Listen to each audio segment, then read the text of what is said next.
మామిడి పండు పులుసు.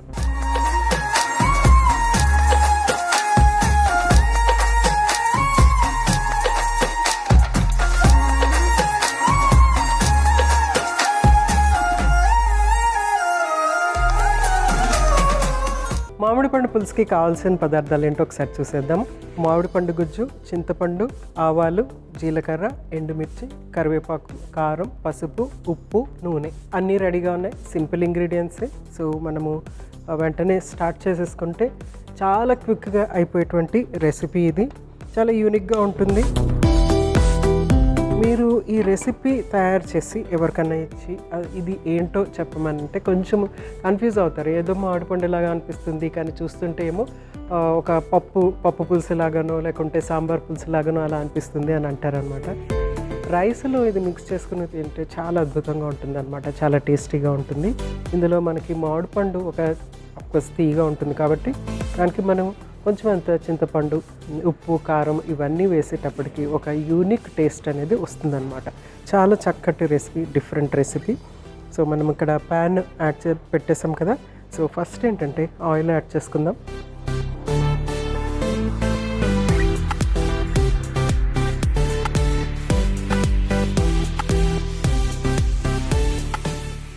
జస్ట్ 2 స్పూన్లు ఆయిల్ యాడ్ చేసాం. ఇది పులుసులాగా ఉంటుంది కాబట్టి మనకి జస్ట్ తాలింపు కోసం అనేసి ఆయిల్ యాడ్ చేసుకోవాలి. సో మిగిలిందంతా కూడా కొంచెం వాటరీగా ఉంటుంది కాబట్టి అది సరిపోతుంది అనమాట. సో ఆయిల్ హీట్ అయిన తర్వాత మనం కొంచెం అంతా ఆవాలు, జీలకర్ర,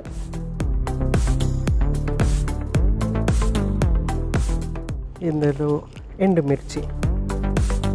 ఇందులో మనము ఉల్లిపాయలు కానీ వెల్లుల్లి కానీ ఏమీ యాడ్ చేయట్లేదు అనమాట. సో ఎందుకంటే ఫ్లేవర్స్ చేంజ్ అయిపోతుంది. మనకి ఇక్కడ మెయిన్ ఫ్లేవర్ ఏంటంటే మామిడి పండు కాబట్టి ఆ ఫ్లేవర్ని పోకుండా ఉండేయాలి అని అంటే కనుక డెఫినెట్గా మనము వేరే స్ట్రాంగ్ ఫ్లేవర్స్ని స్టాప్ చేయాలన్నమాట. తర్వాత ఉల్లిపాయలు అనేవి ఏంటంటే ఎక్కువగా గ్రేవీ కోసం మనం ఉపయోగిస్తూ ఉంటాము. ఒక చక్కటి స్వీటిష్ టేస్ట్ అనేది వస్తుందన్నమాట ఏ డిష్కైనా ఉల్లిపాయలు యాడ్ చేసేటప్పటికి. సో ఆల్రెడీ మనకి ఇక్కడ మామిడి పండు అనేది ఆల్రెడీ స్వీట్గా ఉంటుంది. అదే మనకి పులుసులాగా ఉంటుంది కాబట్టి మనకి ఇక్కడ ఉల్లిపాయలు కూడా అవసరం లేదు.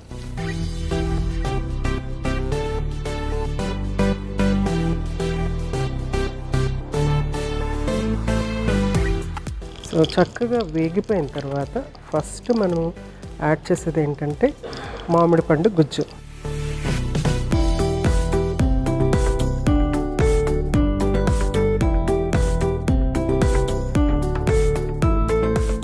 సో రసాలు తీసుకోవాలి దీనికి ముఖ్యంగా. దాంట్లోంచి మనకి ఆ గుజ్జు అనేది చక్కగా వస్తుంది కాబట్టి. సో మామిడి పండు గుజ్జు యాడ్ చేసిన తర్వాత నెక్స్ట్ ఏంటంటే చింతపండు రసం,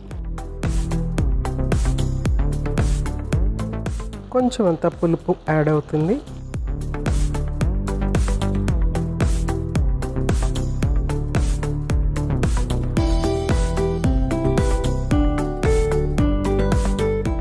నెక్స్ట్ 1/1 ఉప్పు, కారం ఇవన్నీ కూడా యాడ్ చేసేయటం అనమాట. చూడండి ఎంత సింపుల్ అంటే మోస్ట్ సింప్లెస్ట్ రెసిపీ అని చెప్పొచ్చు. అట్ ద సేమ్ టైం యూనిక్గా ఉంటుంది. కారం,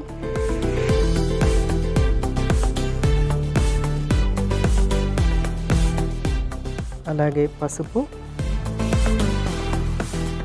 ధనియాలు కూడా కొంచెము ఫ్లేవర్ కోసం అనేసి ఎక్కువ కాకుండా కొద్దిగా ధనియాల పొడి, నెక్స్ట్ ఉప్పు.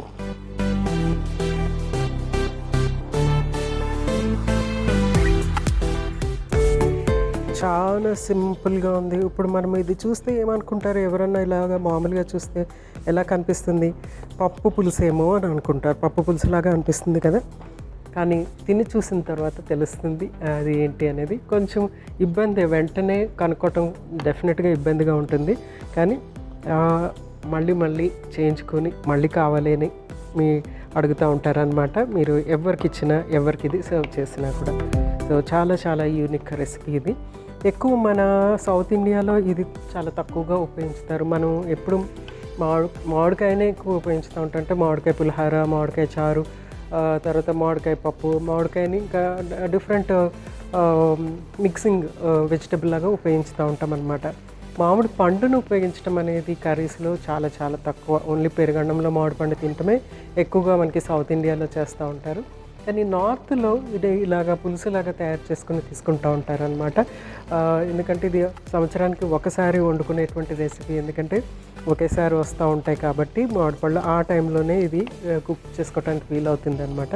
సో అందుకని ఇది ఎక్కువ నార్త్లోనే ఉపయోగిస్తారు. మన సౌత్ ఇండియాలో మాత్రం ఇది చాలా రేర్ దీన్ని కుక్ చేయటం అనేది. చక్కగా కుక్ అయిపోయింది. మనం ఇక్కడ కుక్ అయిన తర్వాత కొంచెం టేస్ట్ చూసుకుని సరిపోతే, ఉప్పు సరిపోతే అంతే, మనం దాన్ని సర్వ్ చేసేసుకోవచ్చు.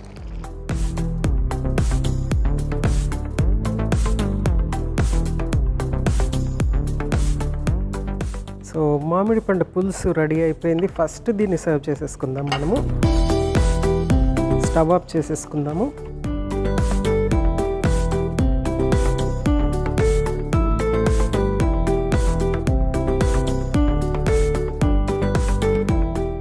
సో ఇది మనకి కుక్ అవ్వటం వల్ల, మామిడి పండుని మనం కుక్ చేయటం వల్ల దాంట్లో ఫ్యాట్ ఇవన్నీ చేరటం వల్ల ఏంటంటే బీటా క్యారోటిన్ ఏదైతే ఉందో చాలా ఎక్కువ క్వాంటిటీలో బీటా క్యారోటిన్ ఉంటుంది. ఆ కలర్, ఆ ఎల్లో కలర్ అంతా కూడా మనకి బీటా క్యారోటిన్ అనమాట, వైటమిన్ ఏ కింద మారేది అనమాట.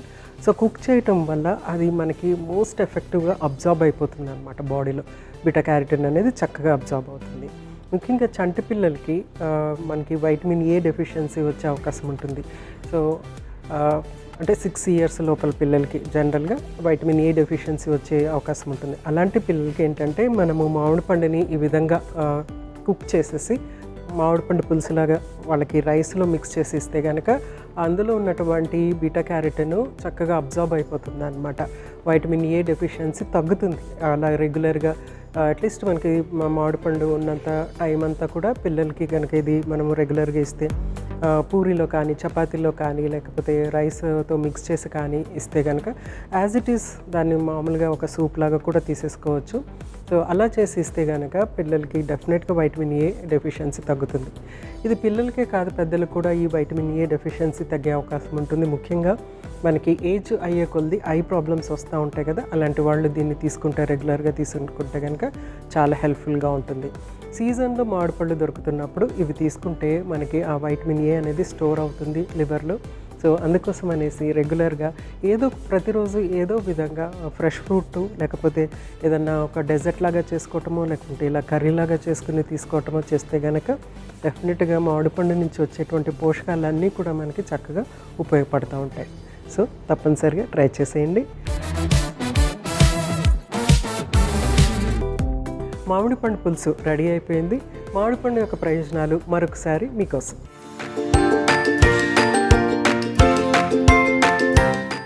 మామిడి పండులో విటమిన్ ఏ, సి, ఈ, కే మరియు B6 వంటి విటమిన్లు సమృద్ధిగా ఉంటాయి.